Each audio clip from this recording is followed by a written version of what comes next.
semua, kami dari kelompok 1 akan memaparkan hasil dari materi presentasi kami, yaitu mengenai kasus gempa bumi yang akan dipaparkan oleh teman-teman kami, kami persilahkan.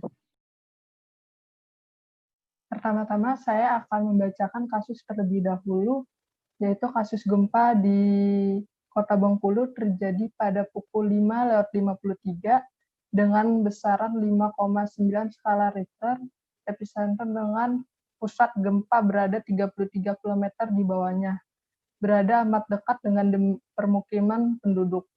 Bangunan-bangunan permukiman banyak mengalami kerusakan berat, sedang, dan ringan. Dengan segera terjadi cedera fisik, mekanik, dan luka pada ratusan ribu penduduk dan akses jalan sangat terbatas karena jalan utama telah terputus. Banyak kematian langsung juga terjadi. Kerusakan terjadi juga pada fasilitas pelayanan kesehatan di sekitar epicenter maupun yang berjarak lebih jauh. Fasilitas dasar seperti listrik, air, telekomunikasi, dan transportasi amat terganggu.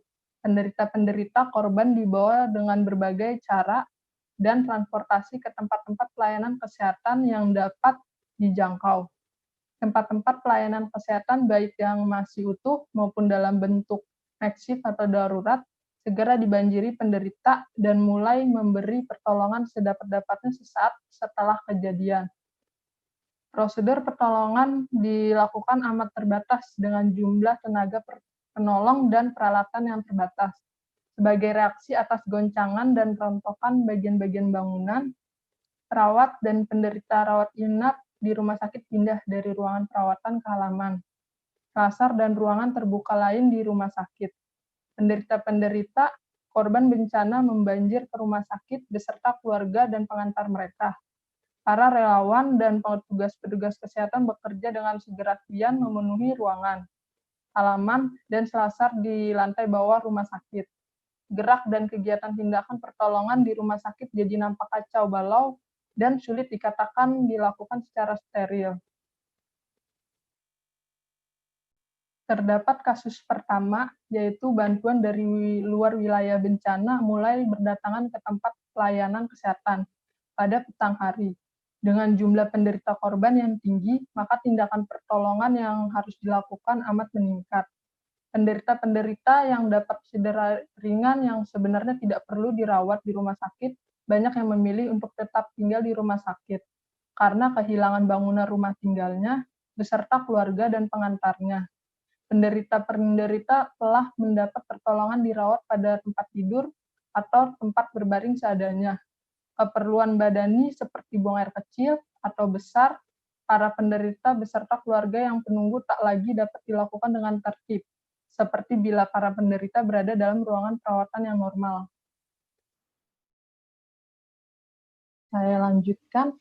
Di sini terdapat soal kasus, yaitu yang pertama, satu informasi apa saja yang perlu dikumpulkan sebagai data dasar untuk kebutuhan surveillance dan bagaimana metode yang sebaiknya digunakan untuk mengumpulkan informasi tersebut. Yang kedua, penyakit apa saja yang seharusnya berada dalam monitoring sistem surveillance pasca bencana ini, dan apa alasannya. Yang ketiga, buatlah laporan RHA secara lengkap dalam format sebagaimana mestinya. Berikut jawaban dari kasus nomor 1.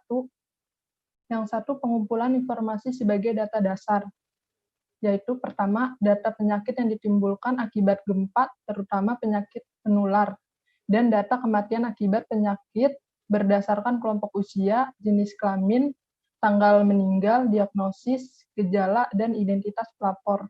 Yang kedua, data pengungsi meliputi data jumlah total pengungsi, data pengungsi menurut lokasi, golongan, umur, dan jenis kelamin. Yang ketiga, kepadatan di tempat posko kesehatan, atau jumlah pengungsi yang banyak menempati suatu ruangan yang sempit sehingga harus berdesakan. Yang keempat, apakah ada pengungsi yang rentan atau berisiko tinggi, misalnya balita, ibu hamil, maupun lansia. Yang kelima, data kesakitan yang dikumpulkan sesuai. Yang keenam, jenis penyakit yang diamati berdasarkan jenis usia. Yang ketujuh, bagaimana ketersediaan air dan sanitasi. Kedelapan, bagaimana ketersediaan gizi dan pangan. Berikut metode pengumpulan dengan melakukan wawancara dan mengisi form B1, B2, dan B3. Yang pertama, terdapat informasi penilaian kebutuhan cepat.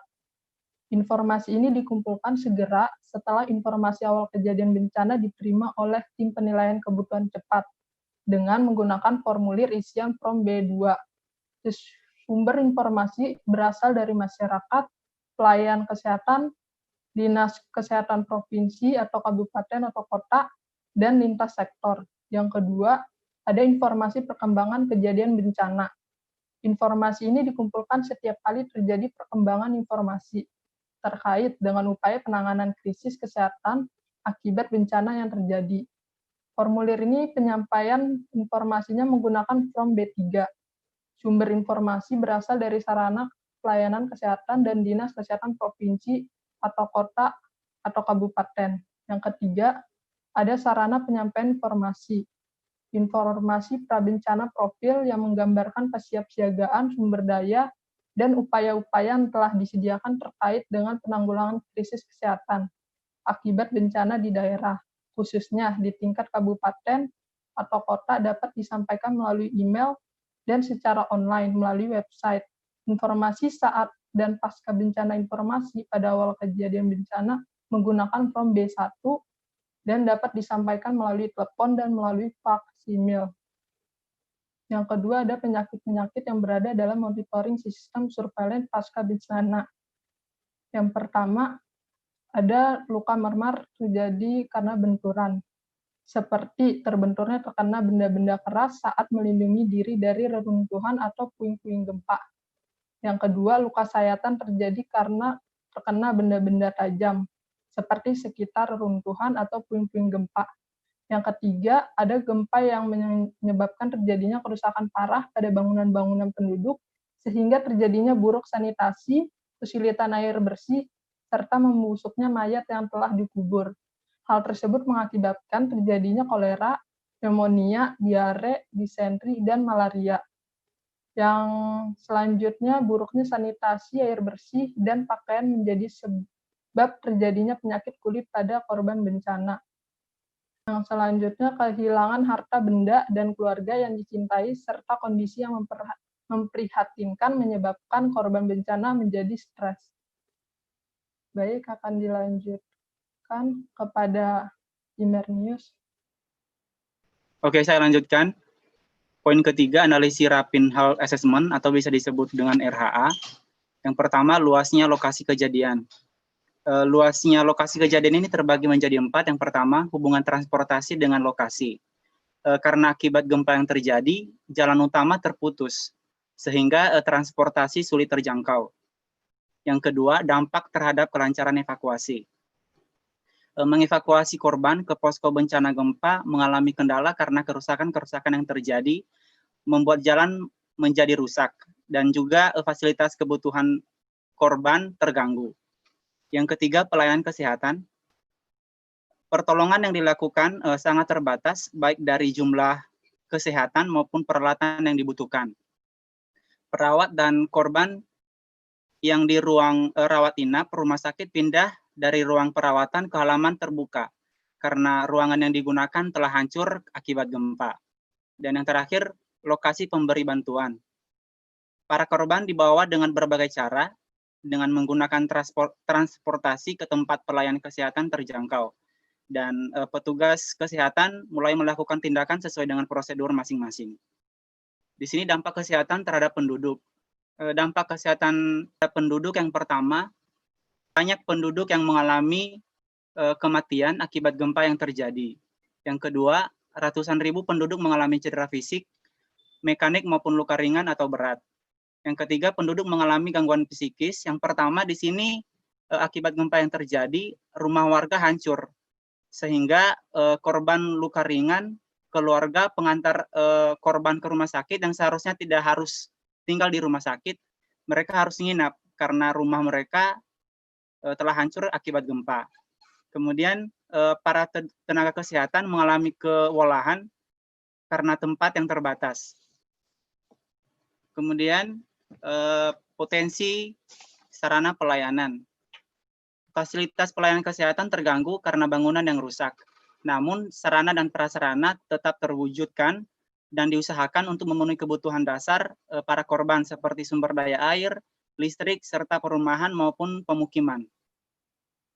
Kemudian di sini para relawan dan petugas kesehatan berupaya membuat posko bencana gempa seadanya. Dan yang ketiga, potensi sumber air bersih dan sanitasi. Akibat gempa yang terjadi, ketersediaan air bersih berkurang. Banyak sumber air yang rusak. Jadi alternatif yang digunakan di sini yaitu dengan menampung air hujan. Di sini air hujan tidak masalah dikonsumsi karena menurut Menteri Kesehatan nomor 416 tahun 1990, kualitas air hujan yang dihasilkan telah sesuai parameter tanpa tambahan bahan kimia atau desinfektan lain. Selain itu, para petugas yang dilakukan untuk membantu para korban dengan mendirikan toilet portable untuk membantu para korban jika mau BAB atau BAK. Berikutnya di sini ada ketersediaan logistik. Yang pertama, obat analgetik. Obat analgetik sendiri berfungsi untuk mengatasi nyeri yang berat hingga ringan akibat tertimpa keruntuhan puing-puing bangunan atau benda-benda di sekitarnya. Terus yang kedua, kasa steril dan kapas. Di sini dibutuhkan kasa steril dan kapas untuk membersihkan luka, sayatan ataupun luka terbuka untuk menghindarkan luka dari infeksi atau debu dan kotoran. Yang ketiga, antibiotik. Di sini obat antibiotik digunakan untuk mengobati berbagai macam infeksi bakteri. Yang keempat, obat antipiretik. Obat antipiretik sendiri digunakan untuk penurunan panas akibat suhu tubuh yang tinggi, akibat mekanisme pertahanan tubuh memerangi infeksi tubuh. Dan yang terakhir, obat lambung, yaitu untuk mengatasi masalah pada lambung karena kurangnya persediaan bahan makanan yang kurang atau tidak teratur.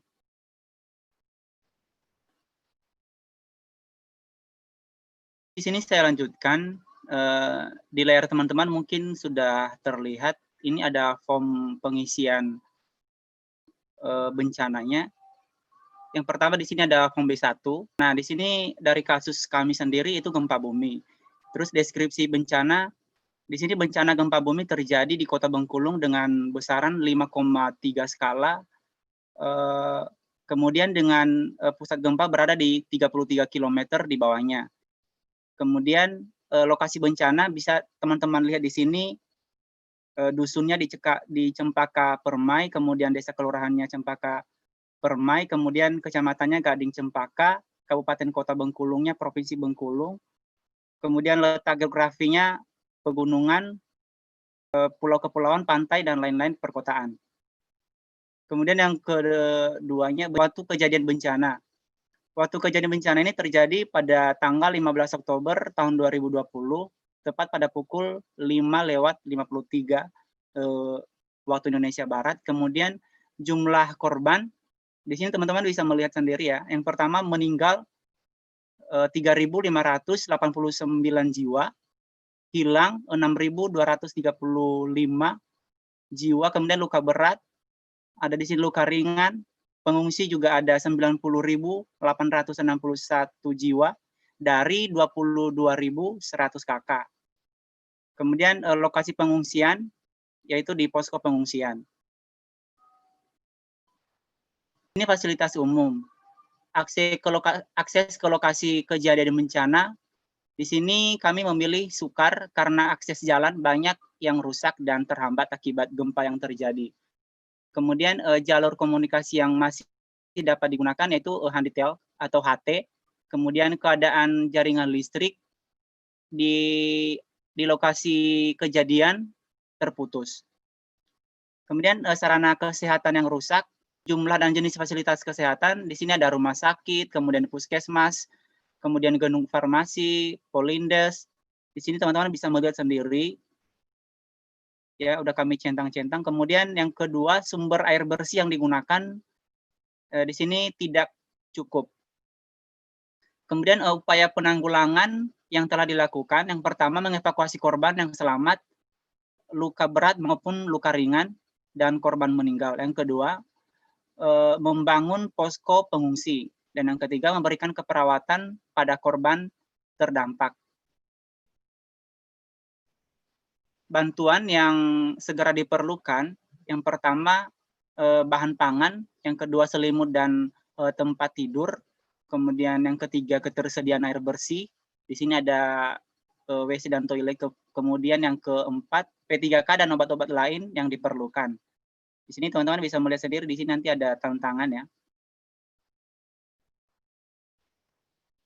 Form yang berikut yaitu form B2, form pelaporan kejadian bencana. Jadi yang pertama di sini jenis bencana.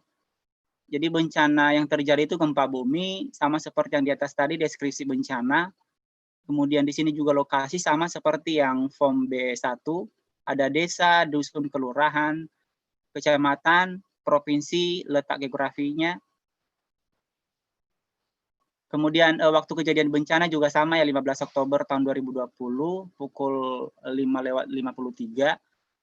Kemudian jumlah penduduk yang terancam 110.000 jiwa, 861 dari 22.100 kepala keluarga kakak.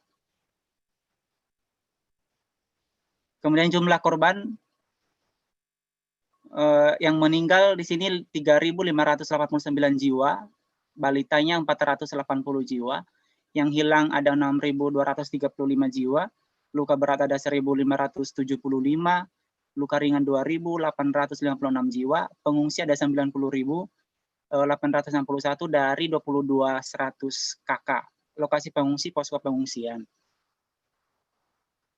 Kemudian jumlah kelompok rentan pada pengungsi, bayi 2.039 jiwa, balita 3.200 jiwa, ibu hamil 5.432 jiwa, ibu menyusui 2.010 jiwa, kemudian lansia 4.300 jiwa.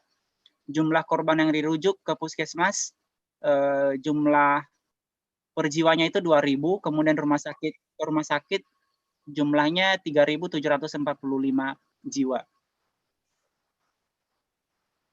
Berikutnya sarana kesehatan yang rusak.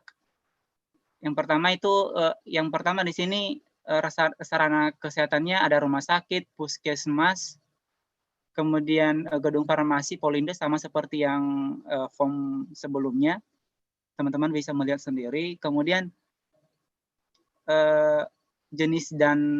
jumlah dan jenis fasilitas kesehatan, sumber air bersih, sumur gali 475 buah, kemudian SPT PMA 95 buah, PAH 7 buah, kemudian perpipaan 15 buah.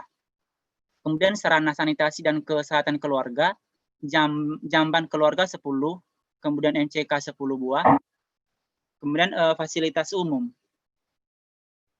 Fasilitas umum yang pertama di sini akses ke lokasi kejadian bencana.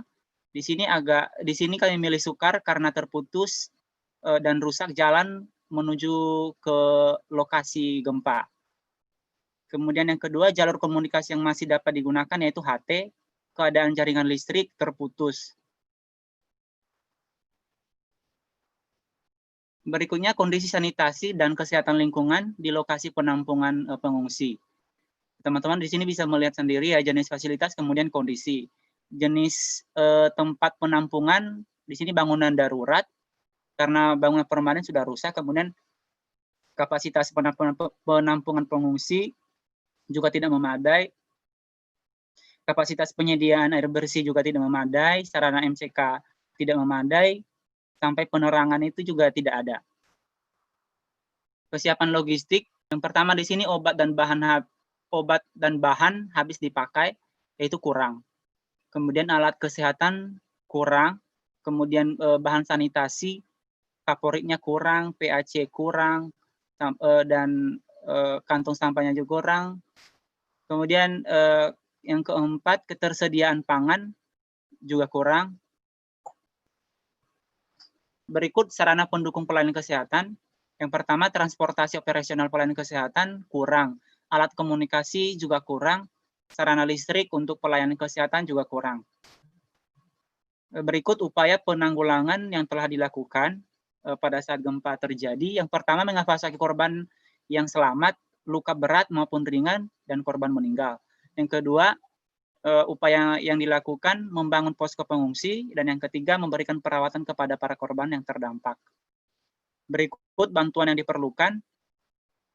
Yang pertama bahan pangan, kedua membangun posko pengungsi, memberikan perawatan kepada para korban yang terdampak. Yang berikut rencana tindak lanjut. Di sini rencana tindak lanjut yang akan dilakukan yaitu yang pertama mencari korban yang hilang, kemudian menambah bahan pangan dan obat-obatan, dan yang ketiga membangun posko pengungsi tambahan. Teman-teman juga bisa dilihat di sini ada mengetahui dan ditantanganin sesuai dengan form yang ada. Berikut form B3 itu form pelaporan perkembangan kejadian bencana.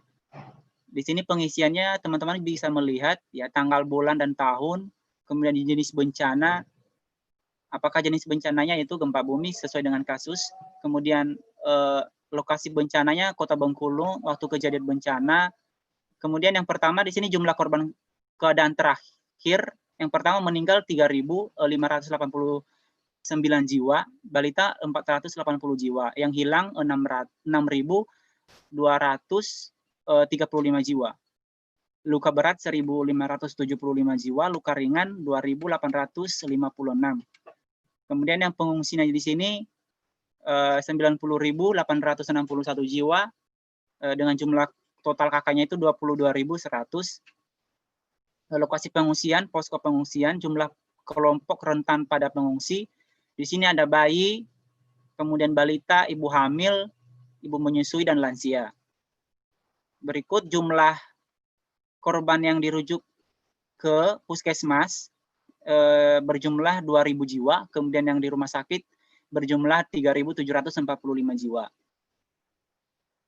Di sini perkembangan kondisi kesehatan korban. Jumlah korban, yang pertama jumlah korban. Jadi fasilitas kesehatan rumah sakitnya itu korban masih dirawat 3.745, kemudian korban yang meninggal 400, korban pulang 50, korban yang dirujuk 150. Kemudian di puskesmas, korban yang masih dirawat itu 2.000, korban yang meninggal 500, korban pulang 25, korban dirujuk 250. Jadi jumlah korban masih dirawat di rumah sakit dan puskesmas 5.745, korban yang meninggal itu 900, korban pulang 75, dan korban dirujuk 400. Jenis penyakit, yang kedua jenis penyakit, di sini ada yang pertama luka memar, umur 0 sampai 5 tahun itu 163, kemudian 5 tahun 407, jumlahnya itu 570. Kemudian laki-lakinya 57, kemudian perempuannya 51, jumlah 108. Luka sayatan 0 sampai 5 tahun 183, kemudian umur 5 tahun 203, jumlah 386. Laki-laki 95, kemudian perempuan 85, jumlah 180. Yang ketiga jenis penyakit rawat inap di fasilitas kesehatan, rumah sakit puskesmas, posko kesehatan. Diagnosanya yaitu luka memar dan luka sayatan. Teman-teman bisa melihat sendiri jumlah sesuai dengan umur masing-masing. Kemudian yang bagian C-nya upaya penanggulangan yang telah dilakukan. Yang pertama itu mengevakuasi korban yang selamat, luka berat maupun luka ringan, dan korban meninggal. Kemudian yang membangun posko pengungsian tambahan, kemudian memberikan perawatan kepada para korban yang terdampak. Kemudian bantuan yang segera diperlukan itu yang pertama penambahan bahan pangan dan air bersih, penambahan tenaga medis, kemudian penambahan obat-obat yang diperlukan. Kemudian rencana tindak lanjutnya memberikan pengobatan untuk para korban. Berikut.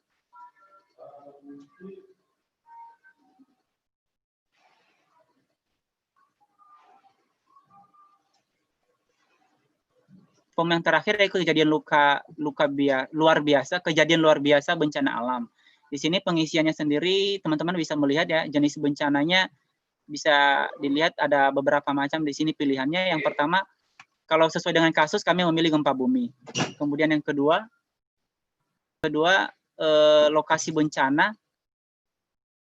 lokasi bencana di sini ada desa, kelurahan, kemudian kecamatan, kota, kabupaten di sini Bengkulu, kemudian waktu kejadian sesuai dengan pengisian form sebelumnya, kemudian jenis daerah bencana yaitu di perkotaan, jenis lokasi bencananya di perkotaan, kemudian identifikasi dampak ke bencana. Di sini jumlah dan jenis fasilitas kesehatan yang rusak. Yang pertama rumah sakit ada 10 buah, Puskesmas ada 7 buah, kemudian ada gedung farmasi 15. Jumlah rumah yang rusak ringan 1.641 buah, kemudian rusak berat 2.041 buah. Kemudian jumlah sumber air bersih, sumurnya 475 buah, sumur tercemar 15 buah, PMA 95 buah, kemudian PMA yang rusak 6 buah. Keadaan jalan transportasi kami memilih terputus sesuai dengan kasus yang ada, kemudian keadaan sarana komunikasi atau telepon terputus, kemudian keadaan penerangan listrik juga terputus. Yang berikut kondisi korban, jumlah penduduk di daerah bencana, yang pertama 0,5 bisa dilihat sendiri, terus di atas 5 tahun, jumlah ibu hamil 5.432 orang. Kemudian jumlah balita dengan gizi buruk tidak ada, kemudian jumlah korban luka ringan itu teman-teman bisa melihat sendiri ya, 2.856 sampai dirujuk dan dievakuasi 90.861. Jadi jumlah penduduk yang memerlukan pelayanan kesehatan di lingkungan darurat jumlah 10.176 orang.